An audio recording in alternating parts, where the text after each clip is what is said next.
경외하는 마음으로 자리에서 일어나셔서 오늘 우리에게 주신 하나님의 말씀 사사기 3장 1절에서 11절 말씀을 함께 교독하겠습니다. 여호와께서 가나안의 모든 전쟁을 알지 못한 이스라엘을 시험하려 하시며 이스라엘 자손의 세대 중에 아직 전쟁을 알지 못하는 자들에게 그것을 가르쳐 알게 하려 하사 남겨두신 이방 민족들은 블레셋의 5 군주들과 모든 가나안 족속과 시돈 족속과 바알 헤르몬 산에서부터 하맛 입구까지 레바논 산에 거주하는 히위 족속이라. 남겨두신 이 이방 민족들로 이스라엘을 시험하사 여호와께서 모세를 통하여 그들의 조상에게 이르신 명령들을 순종하는지 알고자 하셨더라. 그러므로 이스라엘 자손은 가나안 족속과 헷 족속과 아모리 족속과 브리스 족속과 히위 족속과 여부스 족속 가운데에 거주하면서 그들의 딸들을 맞아 아내로 삼으며 자기 딸들을 그들의 아들들에게 주고 또 그들의 신들을 섬겼더라. 이스라엘 자손이 여호와의 목전에 악을 행하여 자기들의 하나님 여호와를 잊어버리고 바알들과 아세라들을 섬긴지라. 여호와께서 이스라엘에게 진노하사 그들을 메소포타미아 왕 구산 리사다임의 손에 파셨으므로 이스라엘 자손이 구산 리사다임을 8년 동안 섬겼더라. 이스라엘 자손이 여호와께 부르짖음에 여호와께서 이스라엘 자손을 위하여 한 구원자를 세워 그들을 구원하게 하시니 그는 곧 갈렙의 아우 그나스의 아들 운니엘이라.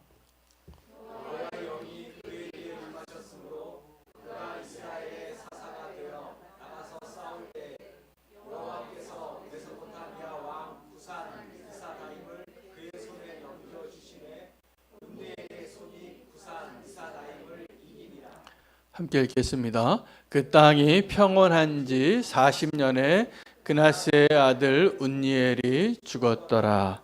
아멘. 하나님의 말씀입니다. 어떤 초신자가 성경 공부를 하다가 구약 성경을 이렇게 읽다가 놀라운 발견을 해서 그 성경을 가르쳐주고 1:1로 양육해주는 그 기존 성도님에게 어느 날 달려와서 이렇게 깜짝 놀라면서 이야기를 했다고 합니다. 와, 우리가 믿는 하나님이 이렇게 피를 좋아하는 줄 몰랐습니다. 여러분, 우리가 알고 있는 하나님은 전쟁을 좋아하시거나 피를 좋아하는 하나님이 아니라 평화를 사랑하시고 생명을 소중하게 여기시는 하나님이 맞습니다. 그런데 왜 구약에는 그 수많은 피를 흘리는 제사가 필요하고 어린 양의 대속제가 제사가 필요했을까요? 하나님은 피를 사랑한 것이 아니라 죄를 미워하시는 거였습니다. 근데 우리가 이 죄를 미워하지 않고 우리는 평화로운 날을 원합니다. 모두가 다 잘 어울려서 화평하기를 원하는데 사실은 여기에 굉장히 심각한 조건이 하나 있는데 우리가 그 죄를 여전히 사랑하면서 평화를 누리고자 할 때 사사 시대가 다시 반복될 것입니다. 그래서 오늘 전쟁을 알지 못하는 세대에게 이 말씀해 주시는 하나님의 그 섭리 가운데 하나님께서 그들에게 이 전쟁을 알지 못하는 세대에게 전쟁을 다시 통하여서 그들에게 남겨놓았던 이방 민족과의 그런 전쟁을 통하여서 또 그들이 하나님을 떠나서 악을 행하고 부르짖고 또 하나님이 그들의 부르짖음에 응답하셔서 구원자를 보내셔서 그들이 구원 얻는 동안에 그때만 평화의 시간을 보냅니다. 사실은. 근데 그들이 그 평화의 시간을 얻지 못하고 계속 압제당하고 고통당하고 신음하는 시간을 갖게 된 원인이 어디에 있었냐 하면 사실은 그들이 전쟁을 원치 않았기 때문입니다. 평화를 원했기 때문이었습니다. 오늘 다시 한번 이 전쟁을 알지 못하는 세대에 대하여 다시 한번 우리가 생각해보고 하나님이 왜 전쟁을 알지 못하는 세대에게 우리가 또 하나 하나님을 오해할 수 있는데 마치 하나님은 전쟁을 사랑하시는 분 같아요. 우리 인생 가운데 이 전쟁이 또 일어나는 것을 여러분 원하십니까? 저는 절대로 원치 않습니다. 정말 그건 두려운 일입니다. 제가 선교 공부를 하러 이제 선교 훈련을 받으러 미국에 훈련 받으러 갔다가 그때 랄프 윈터 박사님에게 이 선교의 역사를 요약해 주시는 강의 가운데 제가 충격을 받은 게 있어요. 하나님의 나라는 복음을 듣지 못한 자들에게 계속 자발적으로 복음을 전하는 자들의 발걸음으로 하나님 나라가 확장되게 되어져 있는데 이게 정답이거든요. 그래서 누가 저 믿지 않는 사람들을 향하여 복음을 전하러 갈까? 그러면 이사야 같은 사람이 주여 주님 제가 여기 있사오니 나를 보내십시오. 이렇게 할 때 선교가 이루어지는 거죠. 그런데 우리가 이렇게 자발적으로 순종하는 일이 일어나지 않으면 하나님께서 그 다음 카드를 사용하신다는 것을 이야기해 주시는 거예요. 우리가 자발적으로 복음을 전하러 가지 않으면 어떤 일이 일어나냐면 하나님의 나라는 계속 확장되게 되어져 있는데 이 복음을 소유한 하나님의 백성 이스라엘이나 교회가 선교의 사명을 감당하지 않고 여기가 좋사오니 하고 우리만끼리 이렇게 행복하고 정말 우리 행복해요. 너무 사랑해요. 형제자매가 되어서 이렇게 오선도선 예배하는 것을 기뻐하는 것이 우리의 존재의 목적이고 그것이 우리 가장 최선의 목적이라고 살게 되면 어떻게 되냐 하면 하나님께서는 역사 속에서 계속적으로 그 일을 하셨다는 거예요. 하나님을 알지 못하는 이방인들이 복음을 소유하고 있는 교회에 찾아오게 하시는 거예요. 근데 이 찾아오게 하는 방식이 지금 우리나라에 이방인들이 많이 있는 거 아시죠? 지금 광주 외국인 노동자 센터 사역 우리가 기도 많이 하고 또 이렇게 지경이 넓어가는 걸 너무 기뻐합니다. 기도 많이 했어요, 제가. 근데 그 일이 이제 조금씩 열려가는 것이 너무 기뻐해요. 근데 이 일이 너무 중요합니다. 그들에게 복음을 전하는 교회가 되지 않으면 하나님께서는 다른 방법을 쓰신다는 거예요. 그때 그 예화를 들면서 유럽에 이 기독교가 번성했을 때 복음을 전해야 하는 기회를 놓쳐버린 적이 있습니다. 그때는 그들이 막 교인 숫자가 늘어나고 건물이 높아지고 돈도 많아지고 복음을 전할 수 있으려면 그게 다 필요하거든요. 그러니까 하나님이 교회에 만약에 돈을 주시고 사람을 보내주시고 숫자가 많아지고 힘이 세지는 그러한 축복을 이 세상에 우리가 그렇게 원하는 축복을 우리에게 만약에 허락한다면 이유는 딱 한 가지입니다. 복음 전하라고. 그 복음 전하라고. 근데 우리가 그것을 오해해서 하나님을 잘 믿으면 이런 복 주시니까 참 좋네 하고 생각하고 거기서 만족하고 있으면 어떤 일이 일어나게 되는가를 그 교회의 역사 속에서 반복되어진 일을 설명하는데 이방인들이 복음을 들으러 오는데 그냥 오는 게 아니라 칼 들고 오는 거예요. 근데 그 논리대로라면 지금 한국교회에 하나님께서 그 축복을 해주셨는데 저 땅끝에 있었던 정말 미전도 종족이었던 한국이라는 조그만 민족에 하나님께서 이런 부흥을 허락하셨다면 이유는 딱 하나예요. 열방에 나가서 복음 전하라는 거예요.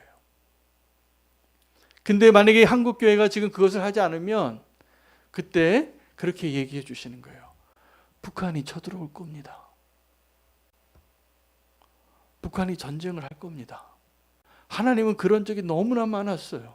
여기는 복음이 있고 여긴 교회가 있는데 저 북한 땅에 아직도 복음을 한 번도 듣지 못한 자들이 있는데 우리가 그들을 위하여 기도하지 않고 그들에게 나아가서 복음을 전하려고 하지 않는다면 하나님은 그 복음을 전하게 하기 위해서 하나님의 백성이 순종하지 않을 때는 하나님을 알지 못하는 사람들을 그 땅에 보내시더라고요.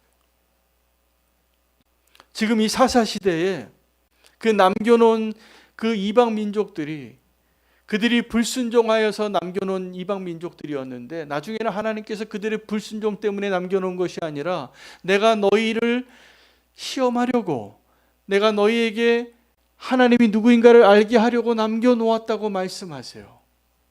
하나님이 거꾸로 해석을 하세요. 여러분, 전쟁을 알지 못하는 세대, 저는 저희 아버님과 저를 비유해 보면 딱 알 수 있습니다. 저희 아버님은 전쟁을 경험한 세대셨고 저는 전쟁을 경험하지 않았어요.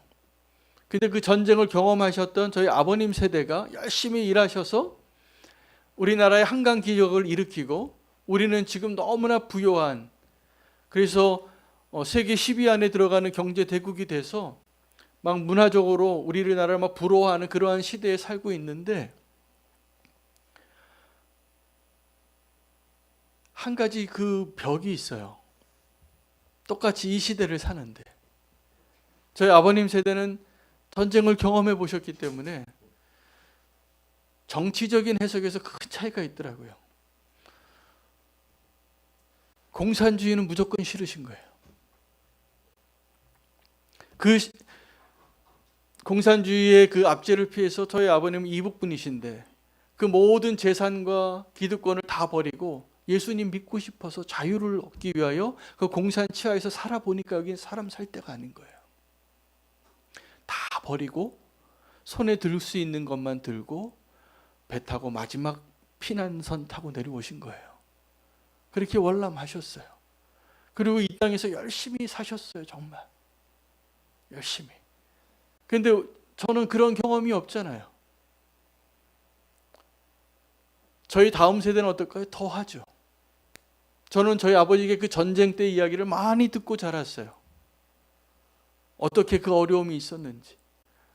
우리의 자녀 세대는 아마 그 이야기도 우리는 해보지 않았으니까 해줄 얘기가 없죠.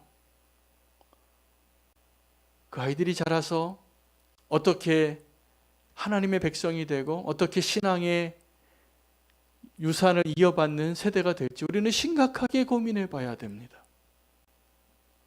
오늘 그 고민의 자리에 전쟁을 알지 못하던 세대에게 하나님께서 그들 곁에 남겨놨던, 그들이 불순종해서 남겨놨던 이방 민족들로 하여금 그들을 강하게 하여서 그들과 전쟁하게 하십니다. 여러분, 그럼 전쟁을 알지 못하는 세대라는 의미에서 전쟁은 무엇을 의미하냐 하면 고난을 의미해요. 고생을 안 해본 세대. 요즘 여러분, 우리가 신앙의 가장 큰 걸림돌은 뭐냐면 우리가 지금 너무 잘 살게 됐다는 것에 있는 거 아십니까? 우리가 국민소득 3만 불이 넘으면서 우리 정말 신앙생활에 우선순위가 많이 바뀌었어요. 정말 하나님 앞에 간절하게 부르짖는 그런 게 없어졌어요. 그러니 이제는 뭐 그냥 교회만 나와도 참 훌륭한 신앙이라 그래요. 그 동영상으로만 예배를 드려도 참 귀하다고 그렇게 얘기해 주는 시대가 된 거예요. 무엇일까? 우리 믿음이 많이 약해진 거죠. 사실은 우리가 주님 앞에 하나님의 말씀 중심으로 더 간절하게 배고픈 시절에는요, 살기가 더 힘들었는데 신앙이 훨씬 좋았습니다. 믿음이 훨씬 좋았어요. 지금 우리 믿음이 흔들리니까 삶도 힘든 거예요. 삶의 문제들을 극복해 나갈 마음의 힘이 없어요. 제가 보니 너무나 연약해져서 막 쓰러지기 너무나 쉬운 껍데기만 남은 신앙과 같은, 너무나 비쩍 말라버린 가시나무와 같은 그런 신앙이 돼버린 것이죠. 우리가 그 전쟁을 알지 못하는 세대가 축복인 것 같지만 사실은 그렇지 않다라는 것을 오늘 발견해야 합니다. 여러분, 전쟁을 알지 못하는 세대의 두 번째 의미는 고난만 의미하는 의미를 두는 것이 아니라 그 전쟁의 의미에는 하나님이 우리와 함께 하셔서 하나님이 우리를 도우셔서 승리를 경험한 체험이 있는 거예요. 근데 전쟁을 경험하지 아니한 세대는 그런 치열한 전쟁을 싸워보지 않았습니다. 더 힘들어요. 우리가 믿음으로 살아가는 것. 그래서 그 전쟁을 알지 못한 세대에게 하나님께서 또 한 번의 전쟁을 준비시켜 주시는 거예요.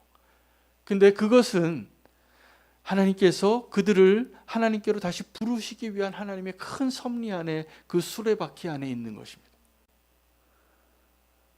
그래서 다시 한번 내가 너희와 함께하고 너와 함께 싸우는 그 하나님의 영광을 보고 그 전능하신 하나님을 경험하는 그 축복을 허락하겠다.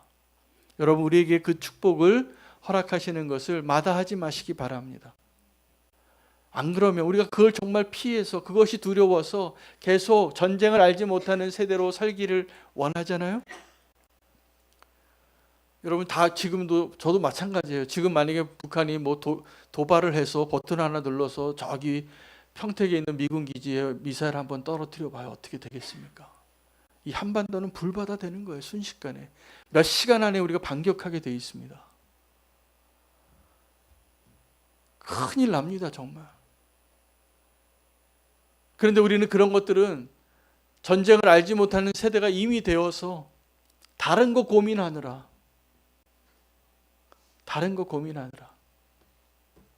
우리 애들 어떤 학원에 보내야 될까가 훨씬 큰 고민이 된 거예요. 여러분, 우리가 정말 고난 앞에 서는 것, 어쩌면 우리가 다시 주님을 만나고 다시 주님의 영광을 경험하고 다시 주님의 그 도우심을 경험하는 축복의 기회인 것을 기억하시기 바랍니다. 여러분, 평화를 어떻게 얻을 수 있냐 하면 더 힘이 세야 됩니다. 전쟁 억제력이라는 말을 합니다. 어떤 적대국 간에 어떤 전쟁이 일어날 가능성이 있을 때 왜 그렇게 자꾸 미사일을 만들고 핵무기를 만드냐 하면, 핵무기 지금 그 핵무기를 다 터뜨리면 이 지구를 수십 번 파괴하고도 남을 정도의 무기가 있어요. 온 인류를 다 몰살시킬 수 있을 정도로. 근데 왜 이렇게 많이 만들었을까요? 전쟁 억제력 때문에요. 내가 너희보다 더 무기가 많아야지 나를 건드리지 못하니까. 여러분, 평화는 그냥 얻어지는 것이 아닙니다. 사실은 힘의 우위에 있을 때만 얻을 수 있는 거예요. 예수 그리스도는 평화주의자였을까요? 아니면 전쟁주의자였을까요? 어떻게 알고 계십니까? 저기 남미의 저 신앙을 그렇게 그 핍박받는 자들을 중점으로 신학을 해석하는 그런 자유주의 신학자들은 예수 그리스도가 투쟁자예요. 이 약한 자를 돕기 위하여 기득권자들과 늘 싸우고 그러한 신학으로, 거기서 신학이 그렇게 성경을 해석한 신학이 나왔습니다. 해방신학이라고 하죠. 여러분, 그런데 성경 전체적으로 봤을 때 예수님은 폭력적인 예수님이기보다는 늘 평화적인 예수님이 맞습니다. 그리고 예수 그리스도의 십자가가 하나님과 이 죄인을 화평케 하려고, 화평케 하는 자의 사명을 이루시기 위하여 죽으셨고, 예수님은 우리에게 그 사명을 또 맡기신 것이죠. 예수님은 평화주의자세요. 그것이 보편적인 해석입니다. 이게 정확하고 건강한 해석이죠. 성경을 예수님이 어떤 분이신가를 해석할 때. 예수님께서는 비폭력주의자이신데, 간디라는 사람이 사실은 영국의 식민지였던 인도를 독립시킬 때 이 사람이 원래 예수 좀 믿어보려고 했습니다. 그런데 남아프리카에 유학해서 갔을 때 거기 교회에 갔는데 그 서양인 화이트 칼라에 있는 사람들 교회에 가서, 이 인도는 약간 흑인도 아니고 약간 흑인 같지만 황색인종이잖아요. 거기 갔는데 차별을 느낀 거예요. 예수님에게 매력을 느끼고 예수님 믿어보려고 간디가 갔어요. 근데 그 차별을 경험하고 교회를 떠납니다. 근데 교회의 성도가 되진 않았지만 간디의 마음 가운데 깊은 감화를 줬어요. 이 예수라는 인물의 그 생애가, 그 가르침이. 그래서 이 간디의 사상에 굉장히 큰 영향을 미치고, 이 인도를 독립시키는 데 있어서 간디가 택했던 그 방식이 비폭력 저항이었어요. 그래서 영국의 양심을 깨우기 위하여 데모를 하죠. 데모를 하는데 의도적으로 무기를 들지 않고, 돌멩이 들지 않고, 화염병 들지 않고 투쟁합니다. 그러면 불법 집회가 되니까 영국 경찰이 어떻게 하겠어요? 총칼을 가지고 막겠죠. 근데 계속 비폭력 저항을 할 때 그들은 어떤 마음으로 했냐면, 간디가 그렇게 가르쳤대요. 영국 경찰이 때리면 맞으십시오. 총을 쏘면 맞으십시오. 근데요, 이게 이 비폭력 저항을 할 수 있는 것은 단 한 가지를 가질 때만 가능해요. 나보다 힘이 센 사람보다 내가 더 강할 때만 가능해요. 이 간디는 정신적인 주주였어요. 이 인도 민족에. 그래서 그 독립 아버지인데, 정말 이 간디가 금식을 하면 온 인도가 한 8억의 인구가 다 그 한 사람의 목숨을 걸고 같이 움직인 거 아십니까? 그러니까 지금 정치인들이 나가서 금식하는 거 그거 흉내내는 거예요. 그 간디는 정말 그 인도를 사랑하고 인도를 독립시키기 위해서 그렇게 대단한 인물이었어요.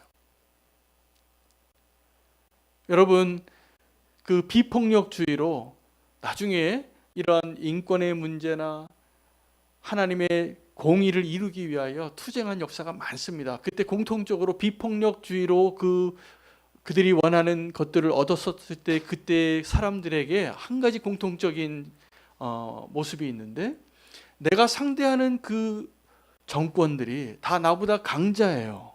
권한을 가지고 있고 권세를 가지고 있고 힘이 세요.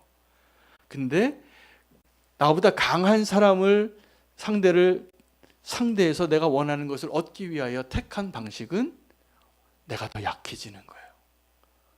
근데 이게 더 성공했습니다. 다. 여러분, 테러리스트와 비폭력주의자하고 비슷해요. 공통점이 뭐냐면 나보다 강한 자와 상대하기 위하여 테러리스트는 어떻게 합니까? 아무 죄 없는 사람을 아무 조건 없이 죽이는 거예요. 불특정 다수를 향하여 폭탄을 던지는 거예요. 뭘 위해서요? 나보다 강한 자들과 상대하기 위해서. 여러분, 우리는 어떤 경향이 더 많이 있을까요? 우리가 더 만약에 간디나 마틴 루터 킹 목사나 아니면 예수 그리스도처럼 나보다 강한 자보다 나의 마음의 힘이 더 강하다면 우리는 비폭력 저항을 할 수 있을 겁니다.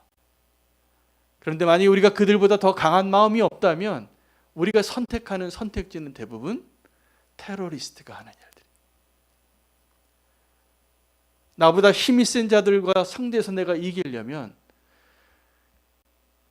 더 나보다 약한 자들에게, 불특정 다수에게 피해를 입히는 걸로 나의 존재와 나의 요구를 관철시킬 수 있는 방식을 택하는 것이죠. 여러분, 그리스도의 정신으로 따르는 자들은 테러리스트가 될 수 없습니다.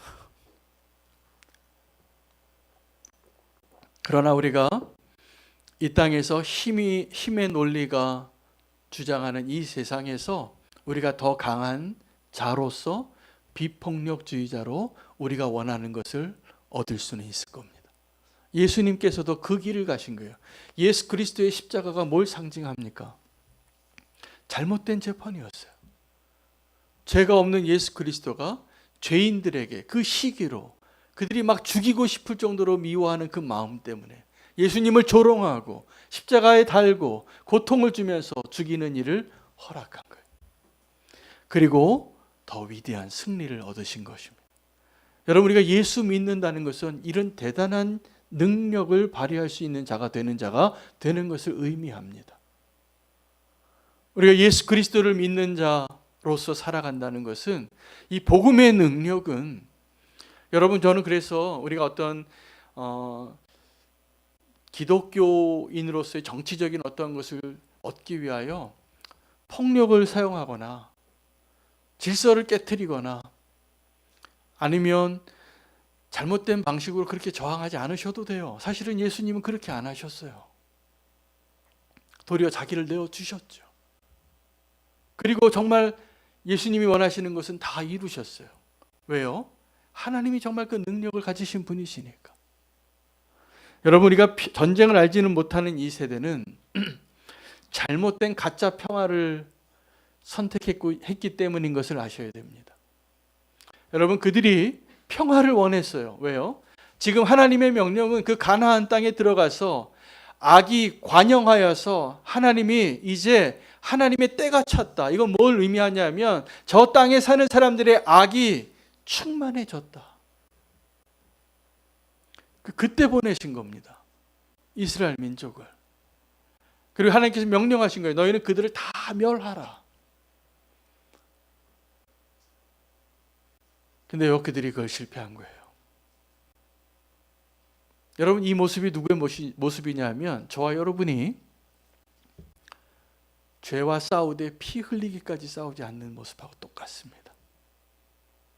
우리는 자꾸 평화협정을 죄하고 맺어요. 요 정도까지만 죄를 짓는 거로 하고 나는 괜찮은 그리스도인이라고 하고 살아야 돼라고 타협하는 거예요. 근데 그 평화협정이, 죄와의 평화협정이 자꾸 땅을 뺏겨요. 저는 제가 자랄 때, 저는 모태신앙으로 자랐는데 그때 제가 뭐 반듯한 신앙인도 아니었어요. 저 막 방황도 하고 뭐 대학교 생활에서는 주님 마음 아프게 하는 일을 많이 했는데, 그럼에도 불구하고 요즘 우리 자녀들이 살아가고 있는 이 시대에 죄에 대한 기준하고 너무 차이가 납니다. 너무 차이가 납니다. 땅을 너무 많이 뺏긴 거죠. 왜 그렇게 됐을까요? 이 세상과 화평하게 지내고 싶어서요.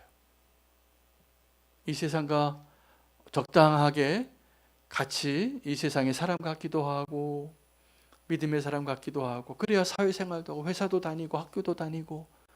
여러분, 지금 우리 자녀들이 학교 가서 내가 예수님 믿는 신앙으로 말 한마디 하면 바보 되기 딱 좋습니다. 요즘 학교에서 가르치는 가르침이 어떤데요? 하나님이 없다고 가르치고요, 동성끼리 결혼해도 괜찮다고 생각하고, 성적인 가치관 다 무너지고, 인간의 정체성 다 무너지고, 그런 가운데에서 나 혼전 순결 지켜야 된다라고 말하면 도리어 손가락질 받는 시대가 됐어요. 이런 시대에 사는 거예요. 왜 이렇게 됐을까요? 우리가 전쟁을 모르는 세대이기 때문인 것 같습니다. 하나님께서 다시 한번 전쟁의 목적을 알려주시는데, 여러분, 우리가 정말 싸워야 할 싸움을 싸우지 않으면 정말 싸워야 할 싸움에서 지게 되어 있습니다. 성도는 평화의 사람이지만 그 평화는, 지금 예루살렘이 평화의 도시거든요. 예루살렘이라는 단어의 뜻이, 끊임없이 전쟁이 일어나고 있어요. 거기는 평화의 도시가 아니라 사실은 전쟁의 도시입니다. 근데 왜 전쟁의 도시가 일어나고 있을까요? 되어지고 있을까요? 정말 평화의 도시가 하나님이 되기를 원하시기 때문에요. 그곳이. 거기는 다 확신범들만 있어요. 세계 3대 종교가 그 땅을 양보할 수 없는 사람들이에요. 근데 왜 그렇게 싸울까요? 지난 역사 속에서 모두가 씻을 수 없는 상처가 있어요. 모두가. 근데 그 용서하는 게 쉽겠습니까? 지금 가자 지구에 이스라엘이 지나치게 공격을 하잖아요. 사실은 두려움 때문이에요. 이번에 이 테러 집단을 다 말살시키지 않으면 우리의 아들, 딸이 또 공격당할 게 뻔하니까. 우리도 아마 그 입장이 되면 그 피해 반복되어지는 복수의 전쟁 속에서 피하기 어려울 겁니다. 내 가족이 그런 끌려가서 막 죽임을 당하고 폭발당해서 죽으면, 여러분, 용서하는 게 굉장히 어렵습니다. 용서받는 건 더 어렵습니다. 저는 요즘 우리나라 국가대표 축구팀이 요즘 뉴스에 많이 나와요. 근데 제가 오늘 참 반가운 뉴스를 들었어요. 그 이강인 선수가 가서 사과하고 손흥민 선수가 같이 인증샷을 찍어줬더라고요. 여러분, 이건 기적 같은 일이에요. 근데 제가 보니까 언론들이 자꾸 이간질해요. 그리고 그것은 그 집 아버지 책임이에요. 안 그렇습니까? 그 젊은 혈기에 있는 그 선수들이, 그런 남자들끼리 얼마든지 그런 일이 있을 수 있잖아요. 그러다가 또 한번 밥 먹고 풀고 이렇게 하고 풀어나갈 수 있는 일이고, 그 과정에 있는데 자기 책임 회피하려고 그렇게 정보를 흘려주고, 이게 부끄러운 거죠. 이게 부끄러운 거죠. 여러분, 전쟁의 목적이 분명합니다. 이스라엘에게는 그 전쟁이 왜 필요하냐면 하나님 우리와 함께 하심을 경험할 수 있는 기회예요. 이스라엘은 전쟁에서 이길 수 있는 조건을 가지고 있는 나라가 아닙니다. 우리 대한민국하고 아주 비슷해요. 주변에 다 강대국이 있었어요. 역사 속에서. 여기 남쪽으로는 애굽이 있고 이쪽엔 바벨론이 있고 아수르가 있고, 그리고 항상 그 제국들이 주인이 바뀌어도 이 팔레스타인에 있는 그 유대 나라는 하나님이 약속하신 그 땅은 평화로울 수가 없는 땅이에요. 근데 그 땅을 평화롭게 할 수 있는 때가 있었어요. 언제냐면 그들이 하나님과 함께 하심으로. 전쟁은 하나님께 속한 것이니 하나님이 그들로 하여금 승리하게 하신 그때. 여러분, 전쟁을 알지 못하는 세대라는 것은 고생을 하지 않은 다음 세대를 말하는 것일 수도 있지만 사실은 하나님이 함께 하셔서 하나님의 영광을 경험하지 못한 세대를 말합니다.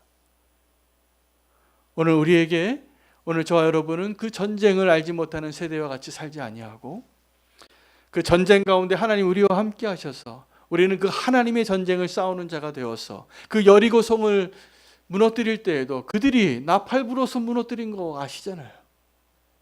그냥 성벽 돌아서 무너뜨린 것이잖아요. 그들이 잘 훈련되어진 칼과 전차로 그 땅을 무너뜨린 적이 몇 번 없어요. 물론 다윗의 시대 때 다윗이 그렇게 많이 점령해서 하나님이 그 다윗은 성전도 못 짓게 하잖아요. 너 손에 피 너무 많이 묻혔다.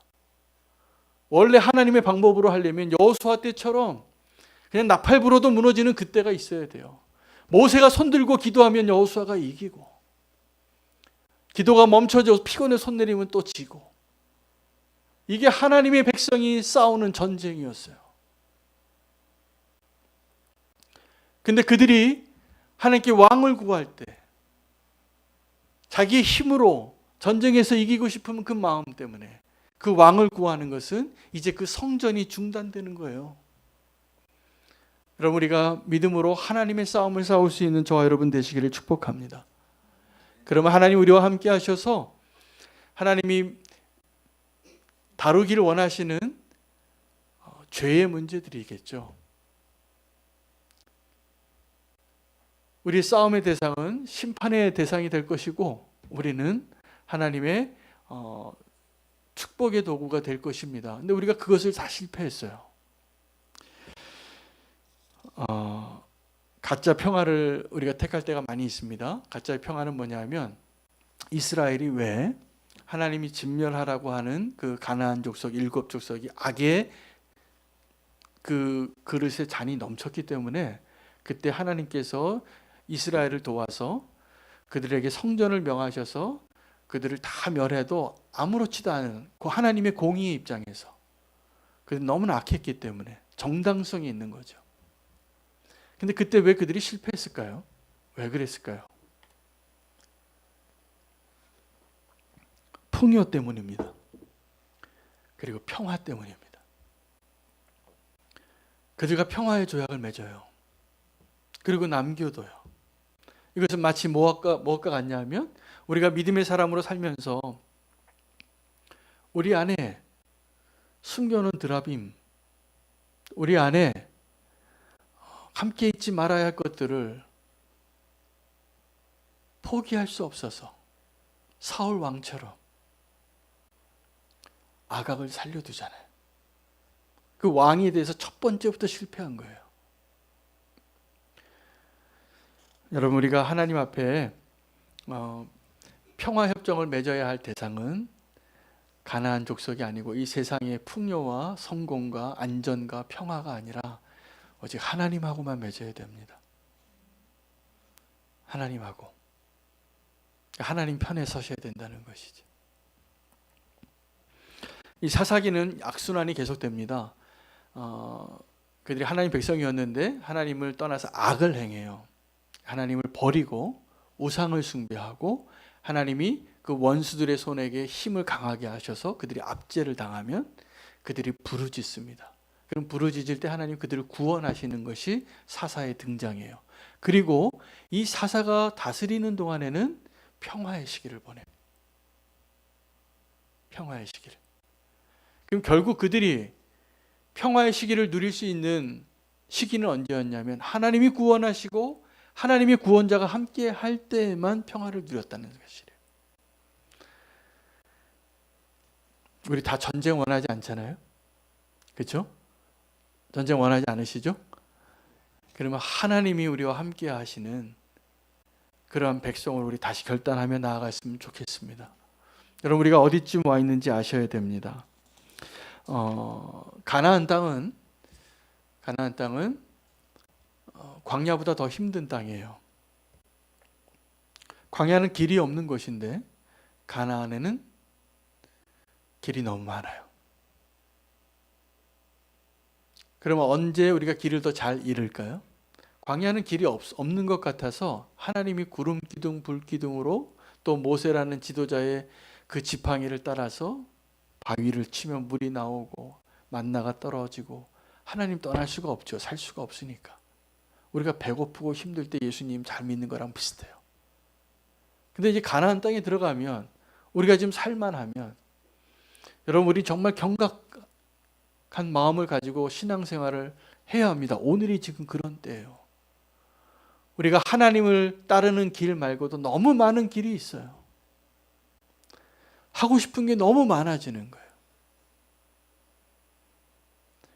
이것이 전쟁을 알지 못하는 세대의 의미입니다. 여러분, 우리가 결단할 수 있으면 좋겠어요. 우리의 우선순위에 있어서 하나님을 최우선순위에 두시기를 축복합니다. 그리고 나머지의 것들을 하세요. 나머지의 것들. 그 순서가 바뀌는 순간 우리는 위태로워질 겁니다. 십자가의 길은 좁은 길이지만 우리가 구원받고 살 수 있는 유일한 길이라고 성경은 말하고 있습니다. 예수님께서 우리와 함께 하시면, 그리고 우리가 예수 그리스도를 닮아가면 우리가 그 승리의 결과로 예수 그리스도를 더 닮아가게 되어 있습니다. 할렐루야. 여러분, 오늘 저와 여러분의 얼굴을 좀 서로 보시기 바랍니다. 우리가 지금 서로 바라봤을 때 예수님 닮아갑니까? 아니면 세상 좀 더 닮아갑니까? 어떻게 생각하십니까? 세상도 닮아가지 아니하고 우리가 서로를 바라봤을 때 그리스도를 보는 것 같고 하나님의 얼굴을 보는 것 같고, 그러한 놀라운 은혜가 저와 여러분 가운데 있기를 원합니다. 그러려면 우리가 전쟁을 알지 못하는 세대에서 지금 전쟁 중인 세대로 인도함을 받아야 됩니다. 할렐루야. 그 하나님 우리에게 말씀하시는 그 전쟁은 지금 북한이 쳐들어오는 그런 전쟁이 아니라 하나님의 이름으로 우리가 오늘도 싸워야 할 싸움이 있거든요. 그 싸움에서 하나님을 드러내고 하나님과 함께하는 그 믿음의 영역의 승리를 꼭 놓치지 마시기를 축복합니다. 그때 우리가 진정한 평화를 누릴 수 있는 삶을 허락받을 겁니다. 우리에게 구원자가 필요하고 우리에게 왕이 필요합니다. 그때만 평화를 누렸어요. 사사기 이 400년 동안에, 400년 기간에 이렇게 사사가 통치하는 그 기간, 여러분, 우리에게 왕이 필요합니다. 그들에게 말씀이 희미해지고 왕이 없으므로 자기 소견에 오른 대로 되어진 거예요. 요즘 세대에서 말하는 메시지가 보면요, 아주 비슷한 거 아십니까? 왕이 없는 시대를 살자요. 왕이 없는 시대를 살자. 여러분, 근데 우리는 반드시 왕이 다스리는, 왕이 통치하는 그 시대와 그 영역에, 그 우산 안에 있어야 합니다. 할렐루야. 하나님께서 우리를 통치하시는 그 하나님의 나라 안에 거하시기를 축복합니다. 그때 우리가 이 영적인 싸움을 싸울 수 있습니다. 그 하나님의 통치를 벗어나려고 하는 그 세상의 목소리에 현혹되지 마시고, 하나님 우리를 통치하시고 우리의 왕이 되어주시고 우리를 다스리시는 것을 기뻐하는 주의 백성 되시기를 축복합니다. 함께 우리 기도할 때 우리 결단하며 찬양하고 기도하기를 원합니다. 비 준비하시는 도다 찬양할 때 우리 주는 위대하시고 전능하십니다. 그 하나님 우리와 함께 하시고 인자가 영원하시고 상한 자를 고치시고 상처를 꿰매시고 별들의 수를 세시며 이름을 붙이신 분이십니다. 오늘 주의 은혜가 오늘 우리 가운데 함께 충만하게 임하는 그 하나님의 능력을 함께 고백하며